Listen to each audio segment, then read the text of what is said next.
आषाढी वारीनिमित्त पंढरपूरला जात असलेल्या संगमनेर तालुक्यातील श्री क्षेत्र मानकेश्वर आणि श्री क्षेत्र बाळेश्वर या पायी दिंडी सोहळ्यांचे आज भंडी शेगाव येथे आगमन झाले।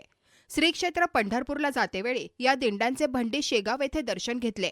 शेकडो किलोमीटर पायी प्रवास करत विठुरायाच्या भेटीसाठी निघालेल्या दिंडीतील ज्येष्ठ वारकरी बांधवांसोबत आणि गेल्या 27 वर्षांपासून पायी वारी सहभागी होणाऱ्या माझ्या वात्सल्यमूर्ती आईसोबत काही अंतर चालण्याचे भाग्य लाभले। हातात वीणा व टाळ घेऊन हरिनामाच्या गजरात तल्लीन होण्याचा अनोखा आनंद मिळाला। यावेळी वारीत सहभागी संगमनेरच्या सर्व माऊलींची आपुलकीने विचारपूस केली।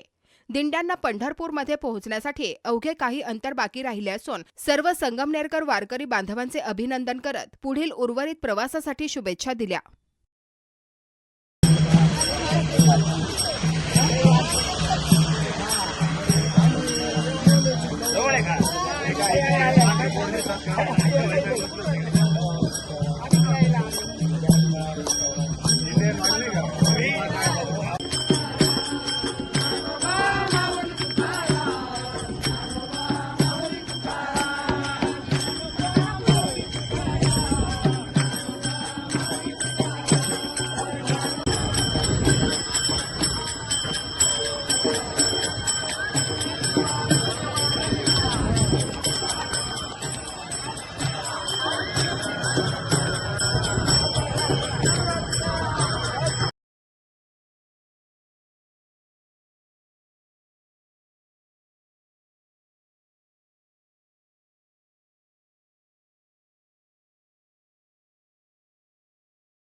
Holy, holy, holy, holy, holy, holy, holy.